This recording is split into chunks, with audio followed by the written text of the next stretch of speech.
안녕하세요. 철대갑TV의 명품 PD 한PD입니다. 자, 오늘 이 시간은 전세 폭등의 역습. 자, 이 주제를 가지고 한번 이야기해 보겠습니다. 최근에 그 국감중이죠. 야당 의원들이 부총리와 국토부 장관이 나오면 물어보는 게 전세난입니다. 전세난에 대한 대책이 무엇이냐. 자, 이제 그 이야기를 하고 있는데 별 마땅한 대책이 없으니까 대책을 내놓지도 못하고 있고, 대책을 내놓는 것에 대해서 또 겁을 많이 먹고 있어요, 국민들이. 자, 그래서 그 SNS에서 대책을 제발 내놓지 말아라. 그냥 시장 경제로 가자. 통제 경제 하지 말고. 자, 그 정도로 전세 폭등 때문에 폐해가 정말 심각할 정도입니다. 자, 이게 올해 끝날 문제가 아닌 것 같아요. 올해 끝날 문제가 아니고 이 전세난이 연착륙할 때, 자, 그때 해결이 되는 건데, 자, 그 해결되기 위한 전제 조건은 물론 공급량이 시장에 나와야 되는 거죠. 물량이 나와야 해결이 되는 거잖아요. 이건 뭐 답이 뻔한 거니까. 자, 그런데 그 공급량이 제때 공급이 안 된다는 거예요, 서울 수도권에. 자, 그리고 문제는 뭐냐면 지금 서울 수도권의 문제가 아니라 전국적으로 지금 확산되고 있다는 게 문제라는 거죠. 자, 그런 그 심각한 상황인데, 그 심각한 상황의 그 후폭풍들이 어떻게 불어닥치고 있나, 전국적으로. 자, 그게 그리고 각 지역별로 매매 시장을 어떻게 움직이고 있나. 문제가 심각한 게 뭐냐면, 전세난도 전세난이지만 일부 광역시에서 지금 매매가가 폭등하고 있는 지역이 나오고 있다는 거예요. 매매가가. 이게 왜 그러냐, 이제 심리적으로 전세 가격이 매매가를 추월해 버리니까 중저가 아파트도 거래가 활발해지겠고, 그리고 상급지에 있는 아파트들도 거래가 활발해지겠죠. 자, 그래서 이제 전국적으로 그런 현상들이 어떻게 나타나고 있나 한번 보자는 거죠. 자, 노도강의 아파트의 전세값이 폭등을 했죠. 자, 그리고 매매가도 폭등을 했죠. 폭등을 했어요. 한 1억에서 2억, 뭐, 그 정도 올랐어요. 한 2억 정도 오른 것 같아요. 자, 그러니까 6억을 가지고 집을 못 사시는 분들이 많으니까 6억을 가지고 서울 도심에서, 옛날에 이제 노도강에서 살 수가 있었는데, 마땅히 그 퀄리티에 맞는, 그 가격대 퀄리티에 맞는 아파트를 못 사니까, 자, 외곽으로 나가더라는 거, 수도권 외곽으로. 자, 그래서 이제, 자, 김포의 주간 매매 상승률이 이번 주에 나온 KB 자료에 나온 상승률이 2.36%, 엄청나게 폭등을 했어요. 세종이 최근에 이제 폭등을 할 때 2%를 안 넘었죠? 1점 몇 프로 정도 했던 것 같아요. 1% 중반대, 후반대. 자, 그런데 저번 주에 조사한 김포의 주간 매매 상승률이 2.36%면 연으로 보면 20%가 올랐다는 거예요. 그 매매 가격에 20%가 올랐다는 거예요. 자, 어마어마하게 폭등했다. 자, 이게 뭐냐? 결국은 풍선 효과라는 거예요. 자, 김포는 경전철, 9호선과 연결되는 경전철이 들어가면서 서울의 접근성이 굉장히 좋아졌어요. 그리고 도시도 완성 단계니까, 정주 요건이 이제 완성 단계니까 살기는 편하죠. 자, 그런데 물론 이제 물리적 거리는 있으니까 불편하겠죠. 자, 그런데 이제 다른 지역에 비해서 집값이 싸다 보니까 이렇게 올라갔다. 자, 그런 지역들이 KB 자료에 의하면 이런 지역들이 올라갔다고 그래요. 자, 일산 동구, 고양 덕양구, 여기는 이제 삼성지구, 직축지구, 뭐 원흥지구, 자, 그런 지역이죠. 항동신도시. 자, 이런 지역들이 다른 지역에 비해서는 싸겠죠. 서울 도심에서 그래도 출퇴근이 가능한 거리, 일산 동구. 여기 구축 아파트가 많은 지역이다 보니까 전세 가격이 비교적 싸요. 자, 매매 가격도 비교적 다른 지역에 비하면 싸고, 동구, 이 서구는 조금 더 떨어진 지역이니까, 자, 이런 지역들이 평균 한 0.6%의 상승률을 보여주다는 거예요. 자, 그리고 또 하남도 많이 오른다고 그래요. 자, 이런 지역은 이제 3기 신도시 창업 대기자들이 기다리고 있으니까 당연히 많이 오르겠죠. 자, 서울의 도심은 이런 지역들, 강북구, 구로구, 노원구, 은평구, 중량구, 이런 중저가 아파트가 몰려있는 곳들. 자, 이런 지역들의 전세 가격도 계속 오르고 있다. 자, 서울의 전세 가격은 이런 형태로 오르고 있다는 거예요. 외곽의 풍선 효과, 그리고 중저가 아파트 계속 오르고 있다는 거예요. 뭐 강남은 말할 것도 없고, 이 지역이 더 높은 상승률을 보여주더라는 얘기예요. 자, 그 다음에 이제 지방으로 가보죠. 뭐 지방이라고 크게 다른 현상은 없는데, 유독 많이 올라가는 지역이 이제 교육 여건이 좋은 상급지들이겠죠. 자, 그런 지역은 전세난이 심하겠죠. 그러니까 이제 그 전세가 없으니까 매매를 하는 거예요. 매매를 하더라는 거예요. 그래서 이제 울산 같은 경우에 이제 남구가 이제 가장 여건이 좋은 지역인데 전세난으로 매매가도 올라가더라는 거예요. 매매가도. 자, 부산도 마찬가지예요. 최근에 부산이 불장이에요.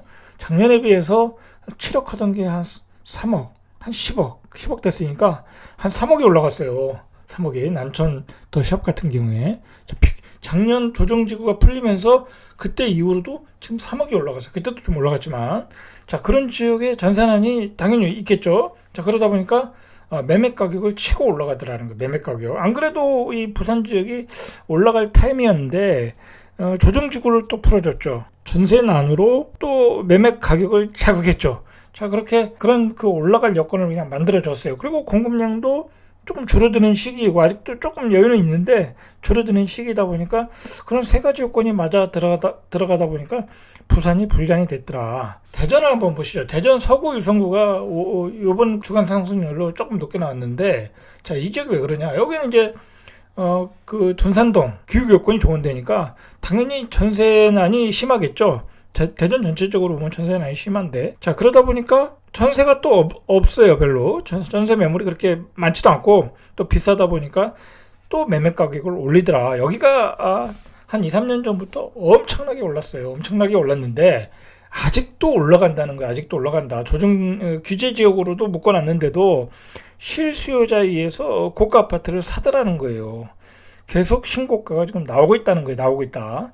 자, 그러니까 전세로 촉발된 전세 폭등이 지방에서도 상급지에서 이렇게 계속 상급지에서는 신고가를 만들어내고 있더라. 자, 그게 문제라는 거죠. 그게. 자, 그래서 전세 가격도 올라가지만 이 전세가 너무 없다 보니까, 전세가 거의 지방은 더 없어요. 그냥 하나, 두 개. 매매가와 전세가가 동일한 가격으로, 거의 동일한 가격이나 한번 싸야 한 80% 전세가율이. 자, 그렇게 나오다 보니까 전세 매매가 동시에 강세를 보여주더라. 강세를. 자, 그래서 서울의 아파트 가격도 7주 만에 소폭 올라갔다고 그래요. 뭐 서울의 아파트 가격이 안정된다고 했는데 소폭 올라갔다. 자, 지방광역시는 더 올라가고 있겠죠. 왜 그러냐면 지방광역시 같은 경우에는 서울보다 전세가율이 높아요. 전세가율이 높다 보니까 투자자들도 다시 들어가기 시작하는 거예요. 투자자들도. 자, 이제 취득세 8%, 12% 내고도 들어갔더라는 거예요. 들어갔더라. 국가는 좋아지는 거죠. 세금을 많이 걷으니까 비싼 세금까지 내고 들어가더라. 지금 전세난이 얼마나 심각하냐면 전세 수급 지수가 191이에요. 191. 자, 200이 거의 그 상한가인데 거의 뭐 상한가에 다 왔다. 엄청난 거죠. 자, 그래서 지방 같은 경우도 부산, 뭐 광주도 또 불장이라고 그래요. 여기 또 불장이라고 그래요.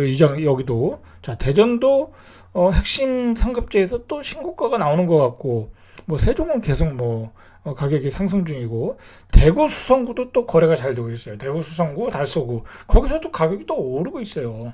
자, 결국은 이렇게 지방 광역시도 매매가도 지금 가고 있다. 자, 이게 문제라는 거예요. 이게. 자, 우리가 지난주 저번 달에 서울 거래량이 팍 죽었다. 딱 그랬어요. 자, 그랬는데 9월달 통계가 나왔어요. 근데 서울 같은 경우에 8월보다 9월이 거래량이 증가했다고 그래요. 서울의 거래량이 11,430건인데 8월보다 930건이 증가했다. 자, 그러면 10월의 거래량은 9월보다 더 증가를 할 가능성이 높아요. 지금으로 봐서는. 자, 그러면 계속 거래량은 증가하고 있다라는 거예요. 거래가 줄질 않았다는 거예요. 물론 이게 이제 8월, 9월 거래량은 지난 6월, 7월보다는 줄었던 거죠. 그런데 줄었다가 8월에 줄었다가 9월에 늘고 10월에도 지금 늘고 있다라는 얘기예요. 늘고 있다. 그런 게 이제 우리가 또 파악해야 될 어떤 통계의 수치예요. 자, 이게 이제 왜 수도권 지역의 아파트 가격, 김포 같은 지역에 왜 자꾸 이런 것들이 올라가느냐, 그리고 중저가 아파트가 자꾸 올라가느냐. 수도권 1년 전 매매 가격이 현재 전세값이 돼버렸다는 거야. 수도권 1년 전 매매 가격이 현재 전세가가 되었다. 자, 그러니까 당연히 사버리겠죠. 전세를 얻으려고 하니까 작년 매매 가격이네. 그럼 안 사시겠어요? 사게 되는 거예요. 자, 그래서 노원구, 강서구, 강동구 이런 지역들이 최고가가 계속 나오고 있다라는 거예요. 자, 이런 논리적인 흐름, 매매의 흐름을 파악하셔야 된다는 거예요. 파악하셔라. 투자를 하든 무주택자든 파악을 하시라는 거예요. 자, 그래서 매매가와 전세 가격이 똑같아지는 현상이 지금 보이고 있다. 자, 몇 개 예를 들어볼게요. 신문에 나온 내용인데 제가 한번 뽑아봤어요. 한주공 59제곱미터가 전세가 2억 8천이라고 그래요. 전세가 2억 8천에서 작년에 지금 4억이라고 그래요. 자, 59제곱미터. 이거 뭐 낡은 아파트잖아요. 그걸 4억에 살아야 돼요. 그러니까 엄청난 비용을 치르고도 주거의 질이 굉장히 떨어지는 거예요. 이거 작년 매매 가격이었다는 게 이게. 기가 막힐 일이죠. 기가 막힐 일이에요. 자, 지금 전세 가격 4억인데 이게 작년 매매 가격이다. 자, 매매 가격 지금은 뭐 예를 들어 한 5억 됐겠죠? 하남 미사 51제곱미터가 전세가 4억 5천이라는 거예요. 자, 이 51제곱미터면 25평도 안 돼요. 이게 4억 5천이다. 아, 참 엄청난 비용을 치러야 되는 거예요. 자, 그런데 전년 매매 가격이 4억 5천이라는 거예요. 자, 파주 운정의 59제곱미터 25평 전세 가격이 3억 5천이라는 거죠. 아, 이것도 엄청 비싼 거예요. 자, 1년 전 매매 가격이 3억 8천이에요. 이러니까 지금 사는 거예요. 그러면 지금의 매매 가격이 내년에 전세 가격이 될 수 있다라는 거예요. 지금의 매매 가격이 내년에 전세 가격이 될 수 있다. 자, 그래서 이렇게 김포, 파주, 화성, 부천 풍선 효과가 뚜렷하게 나타나고 있다라는 거예요. 이렇게 교통 인프라가 좋은 곳에 자 나타나고 있다라는 거예요. 자, 이런 현상이 지금 이런 걸 보면 내년에도 전세난이라고 하면 2021년까지 계속 이런 흐름으로 갈 수 있겠죠? 갈 수 있다고 봐야 되는 거예요. 자, 그리고 지방도 이제 예를 들어서 전세 가격이 3억에서 3억 5천이에요. 근데 그게 작년 매매 가격이야. 자, 그런 지역이 제가 블로그에서도 얘기했지만 뭐 예를 들어서 대전 서구에 샘버니 아파트. 자, 그런 아파트들이 그래서 거래가 많이 되지 않습니까? 뭐 3억 7, 8천, 뭐 4억까지. 자, 그래서 거래가 되는 거예요. 그런 중저가 아파트가. 자, 그리고 지방 같은 경우에 또 최근에 그 똘똘한 아파트가 이제 또 트렌드가 됐잖아요. 자, 그러다 보니까 핵심 주거지 아파트들이 계속 신고가를 또 만들고 있어요. 자, 그래서 부산이 떴고, 부산 해운대 수영구가 떴고, 자, 뭐 대전도 또 신고가를 계속 찍는 것 같고, 자, 그래서 지방의 상급지 아파트가 다시 계속 가격이 치고 올라가는 게 또 보인다는 거예요. 자, 문제는 뭐냐면 이 매매가 전세가가 또 이렇게 붙어버리니까 조용히 있던 갭 투자들이 다시 극성을 부리고 있다. 이거에 대해서는 제가 뒷부분에서 조금 얘기할게요. 자, 이거 뭐 그렇게 바람직한 현상은 아니에요. 자, 그랬더니 갭 투자들이 또 들어가니까 이 죽었던 시장도 또 살아나고 있다. 자, 그게 이제 좀 청주 시장이야. 청주가 규제 지역으로 확 묶어버렸다가 그 투자자들이 다 물렸죠. 그래서 엄청나게 고생을 했어요. 막 투매도 오고. 자, 그러다가 임대차 보호3법으로 전세가가 급등을 하니까 전 매매가를 거의 뭐 추월하다 보니까 다시 투자자들이 들어간다는 얘기가 있어요. 자, 투자자가 들어간다는 얘기가 있어요. 자, 그것에 대해서는 그런 부분에 대해서는 조심하셔야 돼요. 왜냐면, 결국은 전세 가격이 지방에서 올라간다는 것은, 공급량이 터지면은 전세가는, 거품이 빠지게 돼 있어요. 뭐, 그건 어느 지역이든지 마찬가지예요. 서울이든, 뭐, 경기도 수도권이든. 자, 그런데 그 전세 가격이 빠질 때, 결국은 매매가도 떨어질 수 있는 지역이 떨어진다는 거예요. 자, 그럴 수 있다는 거예요. 그 지방은 그게 더 낙폭이 클 수 있다라는 거. 그러니까 무분별하게 갭 투자들이 들어가시면 나중에 곤욕을 치를 수 있어요. 그러니까 조심하셔야 돼요. 그래도 정부가 주장하는 것은 강남은 조정 중이고 급매물이 나오고 있다. 계속 어떤 홍보 기사를 내보내는 것 같아요. 자, 실제로 그런가 우리가 한번 이것도 팩트를 체크를 해봐야 돼요. 자, 강남 아파트 시장은 한마디로 혼돈의 시장이에요. 혼돈의 시장. 아마게돈 여기는. 자, 경우에 따라 신고가도 나오고요. 한 1억, 크게는 2억 떨어지는 급매도 나와요. 자, 그런 혼돈의 시장인 건 사실이에요. 자, 그런데 우리가 한번 수치를 보자는 거예요. 강남의 지난달 8월달 거래량이 3,028건이라고 그래요. 자, 그런데 9월에 4,370건이에요. 자, 그러니까 거래량은 늘고 있다라는 거예요. 늘고 있다. 자, 이 얘기는 급매물들을 다 소화하고 있다라는 거예요. 소화하고 있다. 자, 시세는 보합이에요. 0%예요. 계속 보합이에요.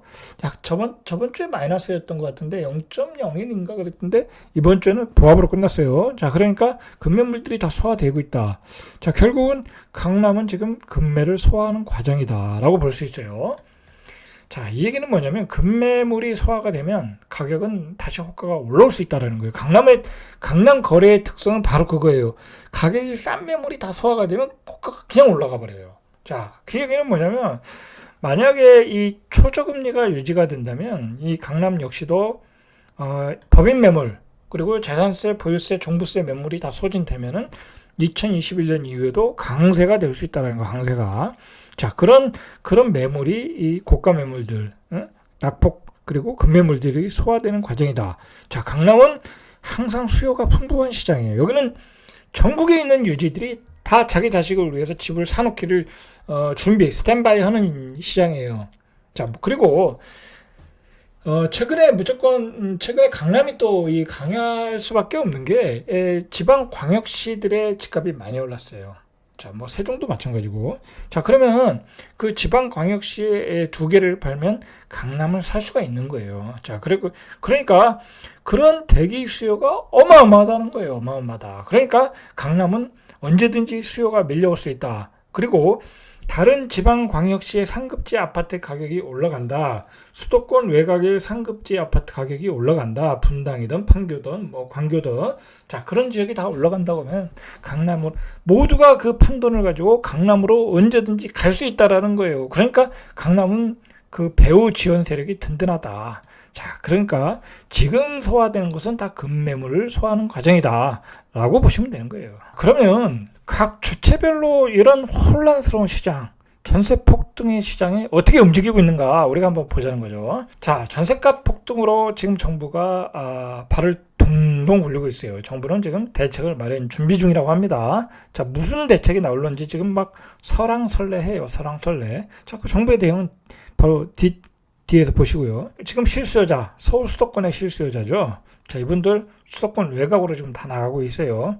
서울 도심도 이제 자신의 그 경제적인 어떤 그 집값 지불 능력에 대한 한계가 있기 때문에 외곽으로 나가고 있다. 자, 그러면 지금 김포 파주로 갔으니까 그게 점점 더 외곽으로 퍼져나가는 거예요. 이게 동심원을 그리면서 점점 더 퍼져나간다. 자, 그게 이제 2021년 되면 더 외곽으로 퍼져나가는 거예요. 자, 그러니까 경기도 수도권은 2021년에 더욱 강세를 보여줄 가능성이 높아요. 자, 그런 관점을 보시라는 거예요. 자, 투자자들은 서울 경기도보다는 뭐 김포로도 많이 들어갔어요. 이 갭 투자로. 자, 그렇지만 이 지방으로 지금 다시 다 들어가고 있어요. 지방으로. 자, 부산, 광주, 대구. 자, 다 들어가고 있어요. 상급지로 들어가고 있고 또 갭 투자로 들어가고 있어요. 자, 그렇게 움직이고 있다는 거예요. 자, 정부의 대응은 땜빵. 어떻게 땜빵을 해야 될까? 이걸 고민하고 있어요. 자, 그런데 우리 국민들은 그만 대책을 만들어 주세요 하고 SNS에서 소통하고 있어요. 무섭다는 거예요. 대책이 나오면. 왜냐면 시장 경제, 이 부동산 시장은 움직이는 생물과 같아서 어떻게 대책을 만들면 이쪽으로 삐져나가고 저쪽으로 삐져나가고 그냥 그 풍선 효과가 나오기 때문에 정부가 통제를 할 수가 없어요. 이건 통제가 안 되는 시장이에요. 이건 기본적으로. 자, 그걸 좀 아셔야 되는데 그걸 잘 모르는 것 같아요. 자, 그래서 이 정부의 대응이 지금 나오는 얘기가 보면 정리를 해보면, 자, 전세난이 심하니까 중산층도 사는 공공임대, 자, 중대형 평수를 11월 달에 발표하겠다고요. 자, 이거 짓겠다라는 거예요. 이거 공수표를 날리는 거예요. 이거 어느 세월에 짓고 무슨 돈으로 짓냐 이거예요. 이거 공공임대 아파트 짓면 이거 다 부채예요. 이거. 이제 이런 공수표는 좀 그만 날렸으면 좋겠어요. 이게 가능하냐. 그리고 우리가 모두가 임대 아파트에 살길 바라질 않죠.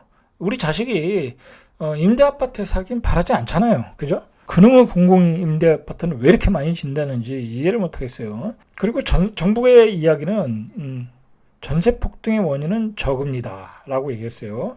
자, 이거는 뭐 일부 맞는 얘기예요. 일부 맞는 얘기. 집값이 폭등한 원인이 저금리니까. 자, 그리고 실수를 좀 했다. 자, 얘기해요. 자, 실수 본인들이 실수하면 국민은 쫓겨나고 있는 거예요. 전세를 못 얻어서 쫓겨나고 있는 거예요. 이게 실수로 끝날 얘기가 아니라는 거죠. 사과해야 되는 거예요. 사과를 해야죠. 기본적인 양심이 있는 사람들이라면. 자, 그리고 월세 세액 공제를 확대하겠다. 이거 뭐예요, 이거? 월세 살란 얘기예요. 전세값 너무 많이 올랐으니까 월세 살아라. 그럼 니들이 월세 낸 거 세액 공제 해주겠다. 이 현실을 인정하는 거죠. 전세 폭등을 하는 걸 현실을 인정하는 거예요. 월세 전환이 빨라질 수 있다는 걸 인정하는 거예요. 자, 저는 요즘 개인적으로 철학 공부를 좀 많이 하고 있는데, 소크라테스라는 사람이 요즘 화제잖아요. 우리 국민 그 황제 가수 나훈아 씨가 이제 이분을 이제 가지고 이제 노래를 만들고 그래가지고 이제 화제가 됐는데, 자, 소크라테스 하면은 우리가 이제 얘기하는 게 정의와 진실이에요. 이 철학의 본질. 소크라테스 이 철학자의 본질은 뭐냐면 정의와 진실이에요. 하도 그 시대에 말로 사기치는 놈들이 많으니까, 자, 사기치지 말라는 얘기잖아요. 그리고 진실이 뭐냐, 본질이 뭐냐, 자, 그걸 규명하다가 결국은 그 사형 선고를 받아서 돌아가신 거 아니에요? 뭐 그것도 사형 선고도 피할 수 있었다고 그래요. 근데 자기는 정의를 위해서 죽겠다. 뭐 물론 나이도 있고 하니까 뭐 그렇게 돌아가셨겠지만, 자, 우리가 한번 이 정의와 진실에 대해서 우리가 한번 생각을 해봐야 돼요. 본질을 생각해 보자는 거예요. 자, 어쨌든 결론입니다. 각자 도생을 하셔야 돼요. 각자 도생. 자, 제가 말씀드리는 거는 이렇게 벌어지고 있는 상황, 현실을 알려드리고 이제 본인들이 각자 갈 길을 가셔라. 투자자로 가든 무주택자로 가든 부동산으로 자산을 늘리든 나는 폭락론을 믿든, 자, 각자 도생을 해라. 자, 이번에 고독 아르테스, 이거 규모가 큰 단지도 아니에요. 브랜드가 그렇게 유명한 대형 브랜드도 아니었어요. 이 아파트는 이게 첫 분양가 상한제 아파트라고 그래요. 그러니까 분양가가 엄청나게 저렴했겠죠. 자, 이거의 특공 경쟁률이 300대 1이라고 그래요. 자, 이게 문제가 뭐냐면 생애 최초도 특공이잖아요. 그리고 신혼특공도 특공이에요. 자, 그러면은, 자, 그분들이 다 특공을 넣을 수 있는 거예요. 이제 특공 물량이 많아진 거죠. 물량도 많아졌고, 그 다음에 경쟁률도 어마어마해졌다. 그러니까 생애 최초 신혼특공으로 내가 분양받으려면 300대 1을 뚫고 들어가야 돼요. 자, 그러니까 분양받기도 쉽지도 않다. 일반 분양이 100대 1, 200대 1이에요. 자, 그런데 특공 경쟁률 300대 1이다. 이거 생각해 볼 문제겠죠. 자, 갑천 트리플시티 대전이죠. 일반 분양 물량이 150개인가? 천 몇백 가구에 150개가 안 됐던 것 같아요.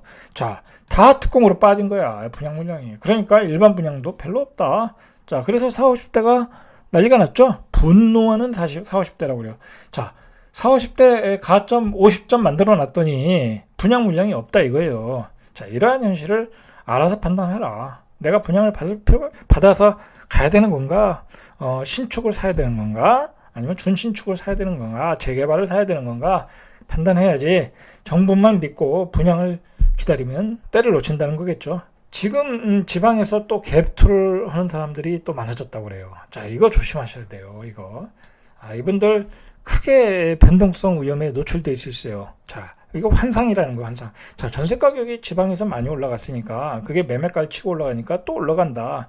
자, 이 전세가는, 이 전세는 실수요자예요. 실수요자. 자, 실수요자라는 거예요. 투기 아니에요. 자, 그러면 그 사람들이 공급 물량이 나오고 신축이 나오면 그 지역, 그 아파트로 다 이사 가는 거예요. 자, 그러다 보면 전세 가격이 폭락할 수 있다는 거, 폭락할 수 있다. 자, 그러면 다 그거 역전세에 걸려서 다 깡통이 된다는 거예요. 자, 그런 위험에 노출되어 있는데 또 그 막판에 들어온 그 투기하시는 분들, 자, 그런 분들 또 그 잘못된 강사들의 어떤 그 강의 내용을 듣고 투자를 하시는데, 자, 그렇게 하다가 큰 코 다치는 거예요. 큰 코 다친다. 그러니까 조심하셔야 돼요. 아무리 투자도 좋지만. 자, 마지막으로 이제 하나 봐야 될 게, 요즘에 나온 이 한국 피게티 지수라는 게 8.6이에요. 이게 뭐랄까요? 이 불평등 지수라고 그래요. 소수가 고가의 자산을 많이 점유했다. 불평등한 지수다. 그리고 거품이 많이 꼈다라는 거죠. 그 지수가 8.6인데, 일본에 거품이 꼈을 때가 8.2인가 그렇다고 그래요. 자, 그러면 이걸 보고서, 그럼 대한민국은 거품이 많이 꼈네? 자, 그렇게 판단할 필요가 없다라는 거예요. 제 얘기는. 자, 이걸 국감에서 나온 자료인데 이걸 왜 내놨겠어요? 자, 대한민국 부동산은 거품이 많이 꼈다. 라고 이제 이야기를 하려고 나왔겠죠. 이런 자료들이. 자, 그런데 뭐 이거 통계를 어떻게 낸지도 모르겠고 우리가 알 수가 없는 거고. 자, 이 통계는 전체 자산 가치를 국민소득으로 나눈 거니까 이거 제대로 했으면 이 수치가 나왔다면 분명히 거품이 낀 거예요. 국민소득은 요거밖에 안 되는데 자산이 너무 많이 올라갔다. 그러면 당연히 거품이죠.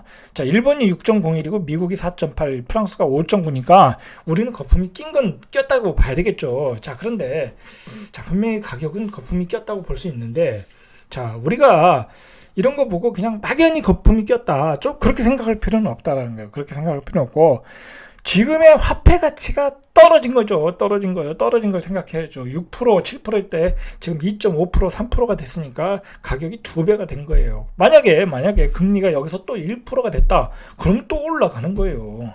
자, 이런 것을 굳이 생각할 필요는 없다라는 거예요. 이런 거 생각할 필요가 없다. 자, 이런 거는 사실 어떻게 보면 죽은 통계. 자, 이런 걸 생각하지 말고 심플하게 그냥 금리로 보시면 돼요. 금리가 지금 2.5%인데 1%가 됐다. 그러면 또 집값 올라가는 거예요. 강남은 또 올라가는 거고 마영성 또 올라가는 거예요. 자, 마찬가지 그걸 기준으로 보셔라. 그걸 기준으로 보시고 중요한 것은 이러한 상황에서 우리가 각자 판단해야 된다. 자, 각자 판단해야 된다는 거예요. 자, 그 판단의 기준은 제가 생각하기에는 금리라는 거예요. 자, 금리이고 지금 전세 가격은 언제든지 폭락을 할 수 있다. 공급량이 늘어나면. 자, 그런 공급량과 금리. 자, 이 두 가지를 가지고 여러분들이 판단하시면 되는 거예요. 여러분들이 판단하시면 되는 거예요. 자, 오늘은 여기까지. 이상 절대값 튜브의 명품 PD 한 PD였습니다.